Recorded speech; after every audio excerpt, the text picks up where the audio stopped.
Oui les amis, c'est Fabien Klimenko de Cannes. Voilà, j'espère que vous avez la pêche, que vous êtes en forme, que vous avez passé une bonne journée. Je fais cette vidéo comme vous le voyez en direct le 23 décembre à 8h moins le quart.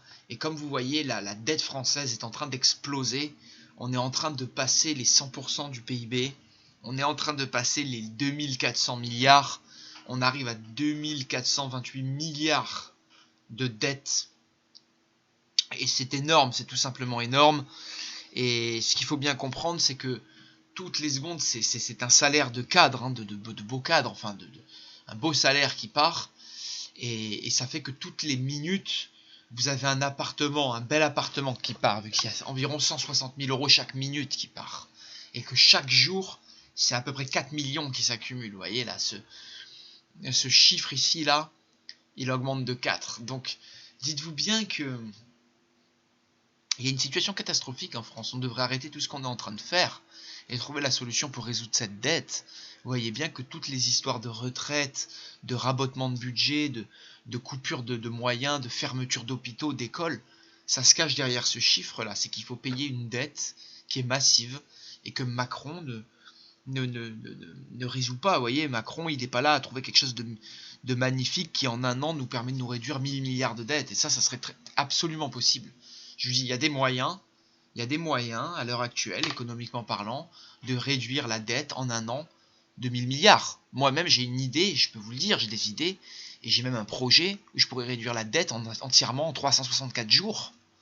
Donc il y a des moyens de réduire la dette et de totalement l'annihiler même, de complètement la réduire, et sans pour autant raboter les mesures sociales. Il suffit juste de prendre quelques mesures concrètes. Seulement, politiquement, c'est pas fait. Donc voilà, j'espère que vous prendrez conscience de ça. En arrivant à Noël, je vais vous fêter des joyeuses fêtes de Noël et une belle année en rentrant dans cette année 2020. Mais vous voyez bien que cette situation ne peut pas durer. C'est d'ailleurs la situation qu'on retrouve dans de nombreux pays en Europe, comme l'Italie par exemple. Il y a des pays très fortement endettés dans le monde. Et le problème de la France, moi, c'est un cas que je connais bien, c'est qu'elle est énormément endettée sur des marchés étrangers. C'est-à-dire que ce n'est pas des Français qui s'endettent à des Français, c'est des Français qui s'endettent à des étrangers. C'est beaucoup plus compliqué que ce qu'on voit en Chine ou au Japon, par exemple, qui ont des... Par exemple, le Japon a une dette énorme, mais c'est une dette qui est beaucoup plus domestique que la dette publique française. Donc voilà. Donc j'espère que vous vous poserez ces questions. On voit les États-Unis aussi un pays énormément endetté. On devra surveiller ça sur 2020 et 2021, qui vont être, je pense, des années sûrement d'un grand crack financier ou d'une grande évolution financière dans le monde en tout cas. Et on va le voir tous ensemble, on en reparlera d'ici là. Portez-vous bien et merci de cette attention, de votre attention pour cette vidéo. Vous voyez là on a pris presque un demi-million du temps que j'ai fait cette vidéo là. On a presque pris un demi-million, sachant que... Enfin non, peut-être pas autant, mais on a peut-être presque... Vous voyez, ça fait 3 minutes que je parle, à peu près 200 secondes.